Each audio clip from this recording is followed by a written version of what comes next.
आप जब PCB repairing का काम शुरू करोगे ना या शुरू करना चाहते हो तो हमें इस टाइप का बोर्ड की ज़रूरत पड़ती है। जो ये वाला जो बोर्ड है वो सीरीज बोर्ड है। ये पैनल जैसे हमारा यहाँ पर एम्पियर वोल्टेज इंडिकेट करेगा। ये हमारा 2 सीरीज लैंप है, ये हमारा सीरीज होल्डर है। जब इस बोर्ड के अंदर हम वायर लगाकर किसी भी पीसीबी को टेस्ट करेंगे सीरीज में, तो हमारा जो पीसीबी अगर कभी शॉर्ट रहता है, अंदर से कोई आईसी वगैरह कोई भी चीज़ शॉर्ट रहती है, तो पीसीबी हमारा जो ज़्यादा नुकसान नहीं होगा, इससे हमारा शॉर्ट सर्किट बच जाएगा। तो हमारे पास कभी भी जो भी अप्लायंस रिपेयरिंग करने हमारे शॉप पर आवे ना, तो सबसे पहले इस सीरीज बोर्ड में टेस्ट करना है। डायरेक्ट टेस्ट नहीं करना है। डायरेक्ट करने से क्या होगा, अगर हमारा कोई भी चीज़ शॉर्ट सर्किट रहेगा पीसीबी में या अप्लायंस में, तो नुकसान हो जाएगा, शॉर्ट सर्किट हो जाएगा। जिसकी वजह से हमने सीरीज बोर्ड बनाया है। तो सीरीज बोर्ड का आज हम पूरा ओपन करके उसका वायरिंग डायग्राम क्या है, उसका कनेक्शन डायग्राम क्या है, अगर आपको कभी आपको शॉप ओपन करना है या आप ऐसा बोर्ड बनाना चाहते हैं तो आपको हेल्प होगा। तो ठीक है, तो सबसे पहले हम इसकी स्क्रू खोल देंगे और उसको देखेंगे उसके अंदर उसको कैसे कनेक्ट किया है। ठीक है, तो अभी आप उसको ओपन कर देंगे।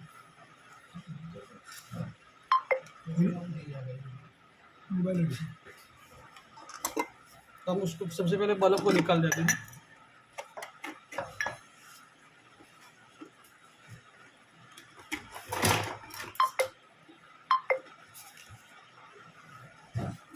बारी बारी सब इसको खोल देंगे।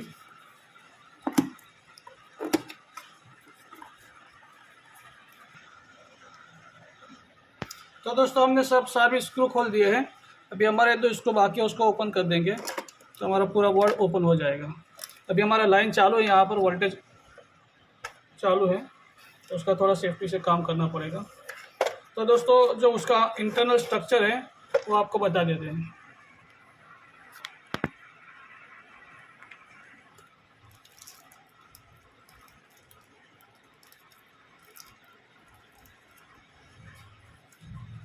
ये हो गया हमारा जो बोर्ड का इंटरनल स्ट्रक्चर। तो उसके अंदर हमारा जो ये वाला है वो सीरीज का जो है सॉकेट है। इस सॉकेट से हम जो भी हमारा पीसीबी अप्लायंस आता है उससे टेस्ट करते हैं। और ये जो हमारा दूसरे सॉकेट है और दूसरे स्विच है वो हमारा रेगुलर का काम करते हैं, जैसे हमारा फ़ैन को चालू करने के लिए, हमारा लाइट को चालू करने के लिए सब सॉकेट है। मेनली हमारा ये वाला सॉकेट है। तो इस सॉकेट के ज़रिए से हमें ये 2 बल्ब सीरीज में दिया है। उसके साथ हमने 2 स्विच दिया है, 1 और 2 स्विच है 2 बल्ब के लिए। उसके बाद जो हमारा ये थर्ड वाला स्विच है वो डायरेक्ट है। अगर कभी कभार हमारा अप्लायंस सही है और उसको हमें डायरेक्ट चेक करना है तो ये जो सॉकेट लगाया है उसके अंदर से हमें उस दूसरे सॉकेट में चेंज करने की ज़रूरत नहीं पड़ेगी। डायरेक्ट थर्ड नंबर का स्विच हम ऑन कर देंगे तो हमारा जो है सीरीज का कनेक्शन वो डायरेक्ट हो जाएगा। तो इसके लिए हमने एक ही सॉकेट के अंदर 3 स्विच को अरेंज किया है, 2 बल्ब और 1 डायरेक्ट। तभी इसका कनेक्शन कैसे करना है वो हम आपको बताएंगे। ये हमारा जो है वोल्टेज मीटर और करंट मीटर, एम्पियर मीटर है, हमने सीरीज में और डायरेक्ट उसको कनेक्ट किया है। तो दोस्तों आपको पूरा डिटेल से यहाँ पर समझा देते हैं और उसके बाद हम उसका वायरिंग डायग्राम जो है आपको रख देंगे, आप डिस्क्रिप्शन में उसको ले सकते हैं। तो सबसे पहले हमारा जो है ये वाला सॉकेट है, उसके अंदर हमारा जो न्यूट्रल, ये वायर न्यूट्रल है, ब्लैक वाला वायर न्यूट्रल को डायरेक्ट हमने कनेक्ट कर दिया है एक सिरे के अंदर। ठीक है, उसके बाद हमारा दूसरा ये फेज है। तो फेज को हमने क्या किया है दोस्तों, यहाँ से हमने ये जो डायरेक्ट वाला स्विच है वहाँ पर एक कनेक्ट कर दिया है और ये तीनों स्विच के अंदर हमने नीचे वाले सिरे के अंदर फेज को वायर को लगा दिया है। यहाँ पर हमारा डायरेक्ट फेज आता है, ठीक है, लाइव वायर आता है। फिर उसके बाद हमारा जो यहाँ से स्विच जब ऑन करेंगे थर्ड नंबर की, तो डायरेक्ट यहाँ पर सॉकेट के अंदर 230 वोल्टेज डायरेक्ट आ जाएगा। लेकिन जब उसको ऑफ करेंगे तो तब हमारा ये सीरीज वाला काम करेगा। तो उसके लिए 2 स्विच लगाया है। जब इस बल्ब को सीरीज के साथ ऑन करना होगा तो हमारे इस वाले स्विच को ऑन करना पड़ेगा।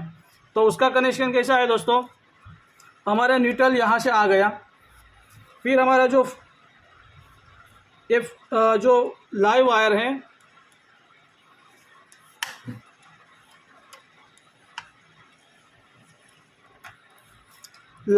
यहाँ से होकर इस स्विच को जब ऑन करेंगे तो हमारा एक लाइव वायर जैसे बल्ब के होल्डर के अंदर एक चला गया। उसके बाद हमारा यहाँ से घूमता हुआ यहाँ से हमने यहाँ पर सॉकेट में लगा दिया। तो जब यहाँ पर बल्ब कनेक्ट करेंगे और स्विच को ऑन करेंगे तो हमारा ये जो है इस सॉकेट के थ्रू एक सीरीज बल्ब ऑन हो जाएगा।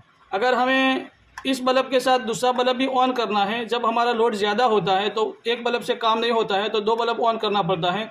तो इसके लिए हमने दूसरा बल्ब भी यहाँ पर कनेक्ट कर दिया है होल्डर। तो यहाँ पर दूसरी स्विच के अंदर हमने क्या किया है, यहाँ पर हमारा फेज वायर आ गया, लाइव वायर। फिर जब इस स्विच को ऑन करेंगे तो यहाँ से हमारा दूसरा वायर इस होल्डर के अंदर आ गया। यहाँ से घूमता हुआ कनेक्ट किया है हमने यहाँ पर लाइव वायर के अंदर। तो हमारा 2 बल्ब यहाँ पर सीरीज में हो गया।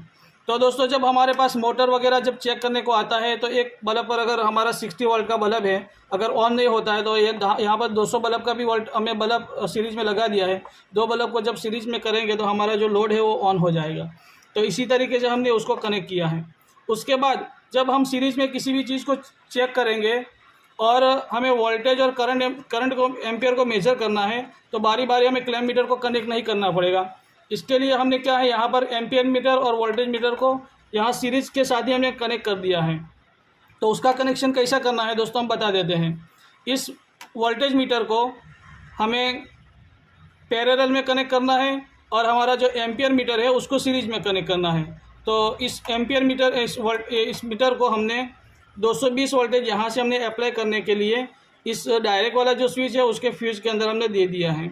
उसके बाद जो हमारा एक न्यूट्रल वायर था, ये न्यूट्रल वायर के साथ हमने उसको कनेक्ट कर दिया है जैसे आप देख रहे हैं, ठीक है। तो उसको 220 वोल्टेज यहाँ से मिल जाएगा। जब भी हमारा यहाँ पर सीरीज को ऑन करेंगे इस सॉकेट को तो हमारा इस मीटर को 220 वोल्टेज मिल जाएगा, तो यहाँ ये ऑन हो जाएगा।